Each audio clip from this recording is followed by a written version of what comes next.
Hi, welcome to Anime Civ's Overanalysis. The final chapter of Attack on Titan, chapter 139 is out, and I wanted to make a video of my thoughts on it. This video will spoil all of Attack on Titan, including the final chapter, as well as a bit of Code Geass ending, so please click away if you don't want to be spoiled.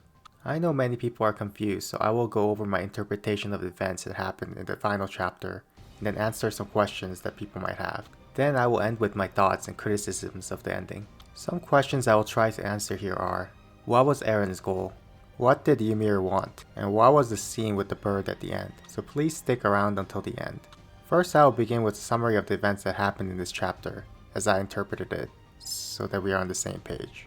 I won't do a page by page like last time, but we'll cover the major points. After the events of chapter 138, where we saw Mikasa kissing the decapitated head of Eren, and Ymir smiling in the background, chapter 139 begins with Eren and Armin talking in their child forms, and we finally get to see what Eren had been thinking all along. For those who are confused, this isn't a flashback of the time when they were kids, but instead Eren reaching out to Armin through the path during the time that Armin was on the boat, and Eren was declaring that he was free back in chapter 131.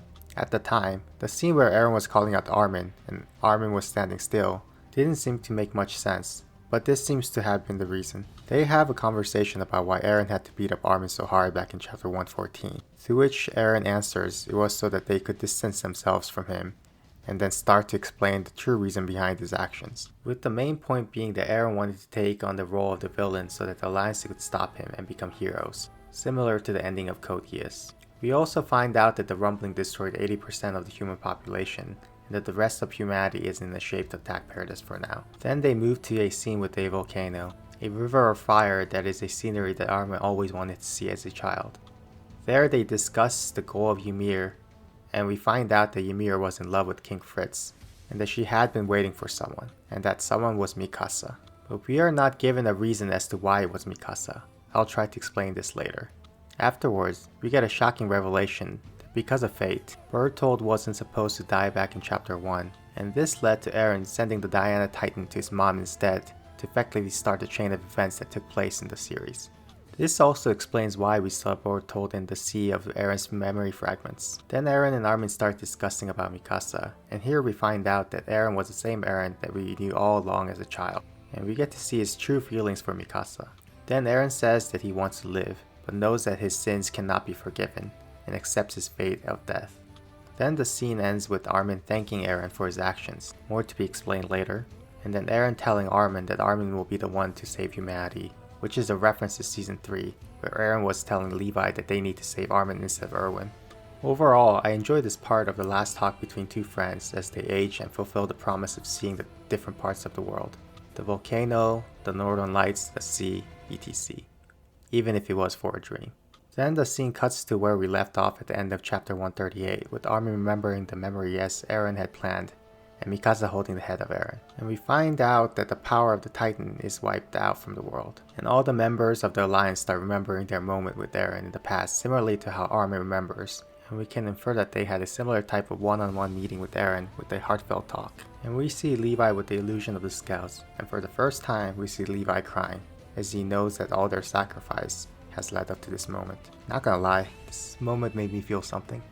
We then see Mikasa carrying away Eren to give him a proper burial by the tree back in chapter 1. Then the scene cuts to the Marleyans and the Eldians at odds again, since the Marleyans just saw Eldians turn into Titans, and the cycle of violence seems to continue. But then Armin comes in with his talk no jutsu, in a similar manner to how we saw him take off his gear and defend Eren back in season 1. Further showing the importance of having a conversation in resolving conflicts. Then the scene cuts to 3 years later with Historia and her baby, and we see through her letter that the conflict between Eldians and the rest of the world has not been resolved yet. And we get a hint that the cycle of violence may never be resolved until one side is completely wiped out. However, in the next scene, we see a glimpse of hope as we see the members of the Alliance serving as ambassadors for the rest of the world in negotiations of peace between the nations and the Paradis. From this, we can see that the rest of the world has moved on past the rumbling and is willing to accept peace after hearing the story of the Alliance and Armin, and the Alliance's final mission is to tell the people of Paradis the same story. Then we get the final scene with Mikasa at Eren's grave under the tree, where they met back in chapter 1, but this time we see that the wall that had once trapped them in are now gone.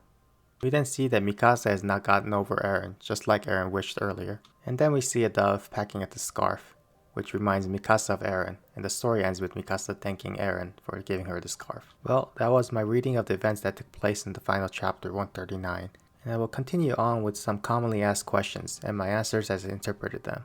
I want to preface this by saying that I am the same as all of you who have been following Attack on Titan for a long time, and have thought about the meaning and philosophy of the series for more hours than I would like to admit. After being initially disappointed at the last chapter, and thinking about it for a day, this is the interpretation of the ending I came up with that I feel best fits the narrative and theme of Attack on Titan as a whole.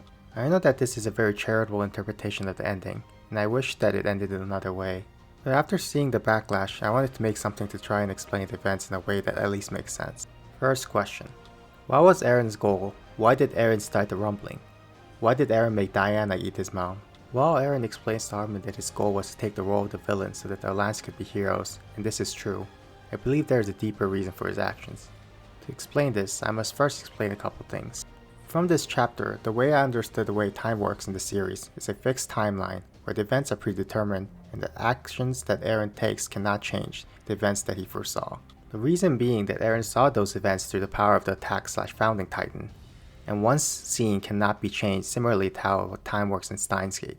With the end goal being a world without Titans, and Eren seeing this future, Eren could only act in such a way to make this future happen, like killing his mom and letting Bertolt go, and starting the rumbling. This leads us into one of the central themes in the series of Attack on Titan, which is free will versus determinism. This age-old question is explored many times in the series, with Kenny saying that everyone is a slave to something, and Eren declaring that he will not let fate decide Paradis' future. The question then arises, is even Eren's act of seeking freedom something that has been predetermined?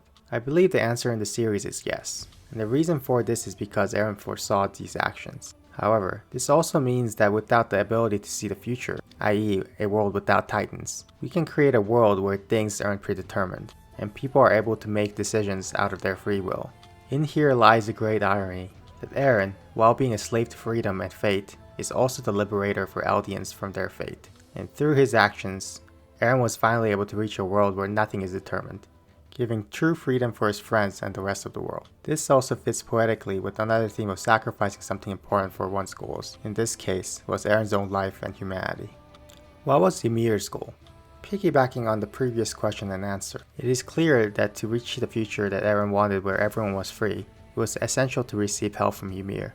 Eren also says that he does not know what Ymir wants, but gives us a hint that she loved King Fritz and that she was waiting for Mikasa to show her something. Like many of you, I believe that something was love, and the rumbling and all the events up to this point were to lead up to the final moment with Eren and Mikasa. In that final moment, Mikasa was able to complete her love for Eren by ironically proving her love for Eren by killing him. In here lies what Ymir was seeking all along, which was a prerequisite for love. Ymir thought that she loved King Fritz in a warped manner, similar to the Stockholm Syndrome. But as a slave, Ymir could not truly love King Fritz. That is because true love requires free will. No one feels love when they hear the words "I love you," when it is said by a robot that is pre-programmed to do so, and that is because it lacks the free will. In a similar manner, Ymir being a slave wanted to understand what true love was, but was unable to do so until she saw Mikasa's actions, where Mikasa showed Ymir that it was not the blood of the Ackermans, but her own will that led Mikasa to love and protect Eren, by killing him. Finally understanding this, Ymir decides to create a world where people are able to make their own free choices in a world without the Titans. What happened to the centipede/hallucigenica? I have no idea. We can only assume that it died when Eren died, since Ymir wanted this to happen. Isn't Zeke's plan, or King Fritz, a Paradis' plan, better than the rumbling? Why didn't Eren just go with one of those? I believe the answer is twofold. First, as we already discussed, the fate of the rumbling was already sealed when Eren foresaw that event, and it is also the case that the current set of events, rumbling and Mikasa killing Eren, were required to create a world without the Titans, which is Eren's end goal. What was the point of Historia and her baby? What was the conversation Eren had with Historia? Was the farmer really the father? Honestly, this just seems like an underdeveloped subplot, and a missed opportunity. I'm guessing that Eren told Historia of the plan to start the rumbling, and she got pregnant to not be forced to eat Zeke as we've seen. Seems like there was no mystery to her pregnancy, and the farmer seems to be the father. I guess we could see her baby as the future for the Eldians, and a reason why Eren couldn't accept Zeke's plan. Why did Eren say that he didn't know the reason he started the rumbling? and he would have started it anyway, even not knowing the future. Why did Armin thank Eren for the massacre after he said it was wrong? I think this kinda goes back to the free will debate, but basically I think the Isayama is asking the question on whether or not a person is culpable when they are not acting out of free will. Normally, we wouldn't think a person is guilty if that person was hypnotized to commit theft. In a similar manner, if a person is determined to act in such a way, regardless of their will, are they guilty of the act? If we look at it from this perspective, we can interpret Eren's words as his instinct that makes him seek freedom, as Grisha declared that he is free. And we can understand Armin's words as thanking Eren for carrying the cross that he was fated to carry out, regardless of his will. Another interpretation of Armin's words could mean that he now understands Eren's actions, even though he still doesn't agree with the massacre itself. Another possible interpretation for Eren's words could be seen as Eren's possession of free will as not requiring a reason is under a sense of free will, and it could be seen as Eren acting out of his own free will, even when the events were predetermined. What was Mikasa's dream from the last chapter? How did Mikasa know Eren was in the mouth of the Colossal Titan? Why was Eren crying in chapter 1? Why did Mikasa say, "See you later, Eren"? I know this was a topic of heated discussion last month, on whether or not this was evidence for the loop/alternate universe theory. And while the theory is not completely dead, without any additional evidence, I think it's safe to assume that this was a shared experience in the past, similar to how Eren was talking to Armin in the latest chapter. Eren lived out his life with Mikasa in the past, but knowing how she'd feel after his death, told her to forget about him, despite that not being his true feelings. This is further supported by the fact that Armin knows this conversation in chapter 139. And the fact that Eren gets the Titan marks near the end of their meeting, similar to what happens in the Mikasa's dream. Going with this explanation, it seems likely that Eren told Mikasa where he was, since he wanted to lose, and he was crying in chapter 1 since he knew that it was the last time he would see Mikasa, when he received a memory through the past. Mikasa says "see you later," as in "I'll see you in the real world soon," if she knows it's a dream world. How did Eren erase Mikasa's memories? What about her headaches? Seems like a plot hole to me, since Ackerman shouldn't be affected by Founding Titan's powers. If I reach for it, I guess I could say that Ackermans are still affected by the Founder's powers, just less so, and the headaches are the result of Mikasa trying to remember. What was the scene with the dove at the end? Was it really Eren? I'm actually surprised to see how many people actually think that the dove was actually Eren. I feel that it is pretty unlikely, since we haven't seen people reincarnate in the AOT before. I think it's most natural to see it as a symbolism for Eren and freedom, as Eren is finally free in death. Also, seeing the dove and the scarf reminds Mikasa of Eren and the love and freedom that he gave her by creating a world without the Titans. What is going to happen to Paradis? Are they going to war? Why does the rest of the world want peace? What about the cycle of violence? It is hard to believe, but given that the Alliance members are the representative of peace for the rest of the world, it seems that the world has forgiven Eldians for the rumbling. I guess I'll have to chalk it up to Armin's talking to Jutsu and Eren's plan of becoming the villain actually working. The other important theme of breaking the cycle of violence is never really answered in the series, although we've seen hints of it through Gabby and Sasha's parents. As I've said in my previous videos, I think Isayama is saying that there is no silver bullet that will break the cycle of violence, and it is up to individuals to have conversations with each other and come to a mutual understanding. And for this reason, Armin is a true hero at the finale of Attack on Titan, and a symbol of hope for the future of humanity in a world that is free.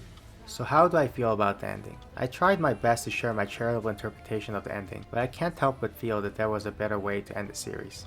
And while what I've discussed above is my best defense of the series, it is also my greatest criticism. A well-written series shouldn't require a wall of text to explain what happened. Not to mention, what I've discussed is not something that can be easily inferred from the plot, but requires speculation and mental gymnastics to ham-fist the plot with existing themes. For this reason, I can't really say I like the ending, even though I can learn to accept it. And despite my best efforts, I believe there are quite a few plot holes still remaining. For example, if Eren wanted to create a world that was free, why didn't he at least try to fight against fate, even if the events were predetermined to happen? Eren, we know, wouldn't be just willing to accept fate just because, and would resist in every way possible till the end. I guess if we accept the AU theory, we can say that he tried and failed many times before, which led him to accept fate, but this would just be pure speculation. Eren also rejected the Code Geass ending approach before, so why is he using it now? In a previous chapter, we can see Eren's answer to Commander Pixis, who mentions to Eren the possibility of world uniting against a common enemy, but Eren rejects this possibility, saying that this is boring and cannot happen. I guess Isayama probably just forgot that this ever happened, even though his fans said that Code Geass ending wouldn't happen, specifically because of this scene. Finally, I will leave you with my last dose of Copium. What if we accept the loop/AU theory and assume that the anime is actually a world that is after the events of the manga. Then it would make sense why we didn't see the "see you later" Eren scene in the first episode of the anime when we saw it in the manga. If this is true, can we get a different ending in the anime where Eren is finally saved? Well, I'll leave you with that thought for now. Please like and subscribe and let me know your thoughts in the comments below. Thanks, bye.